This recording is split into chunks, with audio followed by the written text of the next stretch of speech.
Et merci de rester avec nous pour le journal continu. Jusqu'au 20 novembre, Initiative France organise la 8e édition de la Semaine du parrainage. Une centaine d'événements sont organisés dans le pays pour faire connaître le rôle de parrain bénévole et surtout en recruter de nouveaux. Nous en parlerons avec notre invité Jacques Fillet, responsable d'Initiative France pour la Haute-Vienne.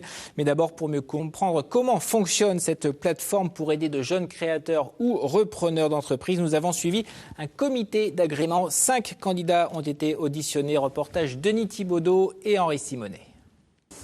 Il est passé en premier devant un jury d'une quinzaine de personnes, banquiers, experts, membres des chambres consulaires. Clément avait une demi-heure pour défendre son dossier de reprise d'activité, en l'occurrence une entreprise de maçonnerie de la région. Et il a dû argumenter longuement pour justifier ce choix dans un secteur d'activité, le bâtiment, qui n'est pas florissant ces derniers temps. La conjoncture est pas très bonne, c'est vrai, mais espérons que la rénovation va mieux que le neuf. Donc comme c'est ce que je veux faire, on va voir. Ça marche mieux ça ? Je crois que ça marche mieux, mais je vous le dirai dans l'avenir.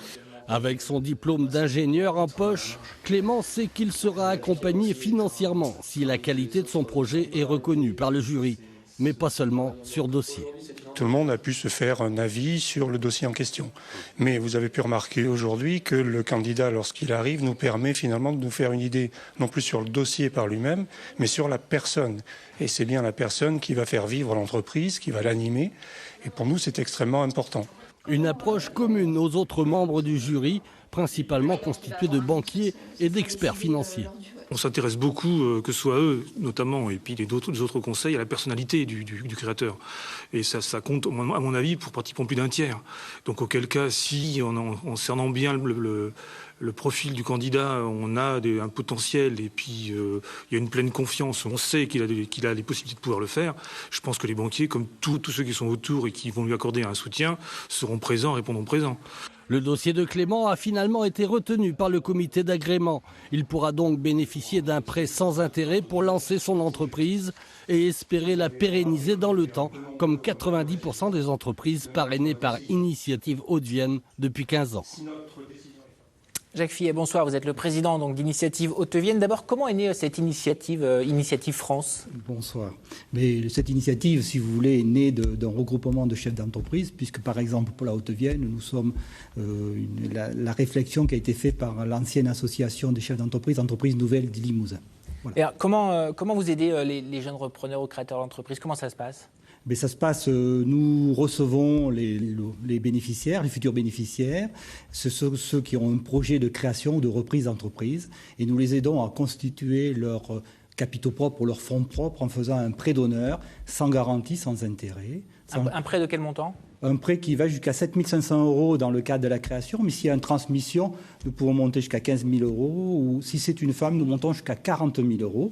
Et si c'est une activité innovante, nous pouvons monter jusqu'à 50 000 €. Qui sont justement ces porteurs de projets ? Ce sont plutôt des jeunes, des gens qui étaient au chômage, des gens qui se reconvertissent ? Un public assez varié, puisque nous couvrons toutes les activités. Donc nous avons beaucoup actuellement, compte tenu de la situation économique de notre pays, nous avons beaucoup de demandeurs d'emploi. Mais nous avons aussi des gens qui, après un certain nombre d'années salariés, ont envie de voler de leurs propres ailes. Puis il y a beaucoup d'entreprises à reprendre sur la Haute-Vienne, donc nous avons aussi beaucoup de repreneurs d'entreprises. Alors justement, la transition est toute trouvée. Vous allez voir concrètement comment on suit un repreneur d'entreprise. Nous avons suivi à Solignac, près de Limoges, un restaurateur récemment installé. Il bénéficie de l'aide et de l'expertise de son parrain, un retraité de la banque. Reportage Elsa Arnoux et Delphine Roussel. Il y a encore 3 ans, Laurent était employé dans une brasserie. Mais après la fermeture de l'établissement, ce passionné de cuisine décide de se lancer à son compte. Pendant 1 an et demi au chômage, j'ai monté ce projet, j'ai fait une formation à la CCI pendant cette semaine pour voir un peu vers quoi je me... Et j'ai monté le projet. J'ai travaillé avec l'architecte qui a fait les plans, en fonction de moi ce que j'allais apporter comme matériel, et voilà. Mais pour le novice, difficile de se familiariser avec la comptabilité. Pour l'aider, Patrick, son parrain. Donc ça, c'est le dernier bilan comptable qu'on a vu. Ouais. Ah oui, effectivement, le chiffre d'affaires a baissé par rapport à l'année dernière. A diminué, oui, d'accord. Ouais. Patrick est cadre bancaire à la retraite. Et tous les 2 mois, bénévolement, il rend visite à Laurent. C'est plus sur les week-ends et les repas de groupe que j'ai plus de mal, Parce qu'après, le midi en semaine...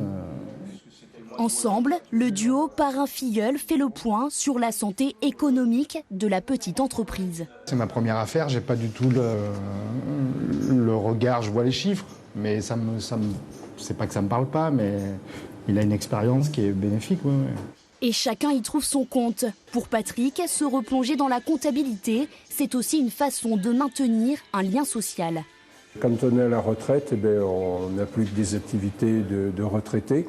Et là, au moins, ça permet de continuer à être dans le monde économique d'une façon un petit peu détournée. Et Laurent l'a déjà promis, encore quelques années d'expérience à la tête de son restaurant avant de soutenir, lui aussi, de jeunes entrepreneurs.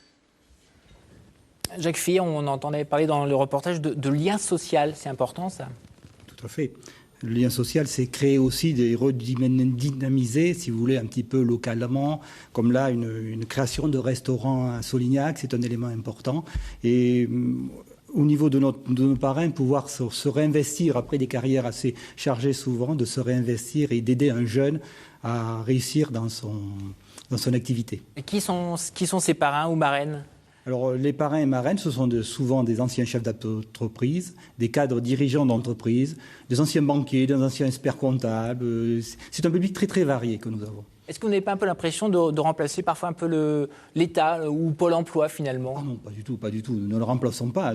Nous complétons, si vous voulez. Et c'est que du bénévolat. Donc, que du bénévolat, des gens qui ont envie de s'occuper, de s'investir et qui ont envie d'être à l'écoute de nos bénéficiaires, créateurs ou repreneurs d'entreprises. Très rapidement, malgré la conjoncture économique, vous avez le sentiment que ça s'améliore quand même, que les porteurs de projets arrivent à créer vraiment des projets qui durent ? Bien sûr, bien sûr. Grâce à notre aide aussi, l'aide des pouvoirs publics, parce que nos fonds que nous percevons, nous les personnes du pouvoir public, de la région, du département, du Fonds européen et de la CDC et de nos partenaires financiers, banquiers. Merci Jacques Fillet. Plus de renseignements donc sur cette semaine du parrainage qui se poursuit jusqu'au 20 novembre. Merci beaucoup. C'est la fin de cette édition.